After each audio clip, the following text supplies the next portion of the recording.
আসসালামু আলাইকুম সবাইকে। অ্যাডমিশন পরীক্ষার্থীরা, তোমাদের এই মুহূর্তে একটা ভয়ের কারণ হচ্ছে যে তোমাদের সামনে যে গুচ্ছ বা জিএসটি যে এক্সামটা আছে। এখন দেখো, গুচ্ছের যে এক্সামটা আছে এটা নিয়ে তোমার ভয় পাওয়ার কিছু নেই। তোমাকে আজকে আমি কোনো গাইডলাইন মূলক বা স্পেশাল কিছুই বলবো না। আজকে যেটা বলবো সেটা হচ্ছে এই মুহূর্তে তোমার কাজ, যে লাস্ট যে 5-6টা দিন আছে, তোমার একটাই কাজ, সেটা হচ্ছে কি বেশি বেশি করে এক্সাম দাও। তো তুমি কোথায় এক্সাম দিতে পারো? চর্চা একটা অ্যাপ আছে, তোমরা সকলেই জানো। তো তুমি এখন 99 টাকা বা সামথিং এরকম দেখি একটা প্যাকেজ তাদের পাওয়া যায় আর কি। তো তুমি ওই প্যাকেজটা কিনে ফেলো, কিনে সেখানে বেশি বেশি এক্সাম দাও। তুমি যখন এক্সাম দিবা বেশি বেশি, এই কয়েকটা দিন তুমি দেখবা যে তোমার মার্কস আসলে 50 বা আসতেছে 60 বা হচ্ছে কি 70-এর মতো আসতেছে। তো তখন কিন্তু তুমি বুঝতে পারবা যে তোমার এখানে যে তুমি 50-60 পাও, হয়তো বা হচ্ছে এর আশেপাশে বা প্লাস মাইনাস করে একটা মার্কস পাবা।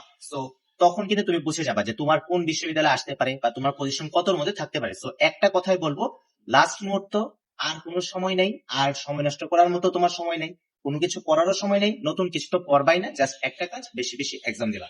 তাহলেই দেখবা তোমার পরীক্ষাটা অনেক ভালো হবে এবং একটা ভালো বিশ্ববিদ্যালয়, একটা ভালো সাবজেক্টে কি তুমি চান্স পাবে ইনশাল্লাহ।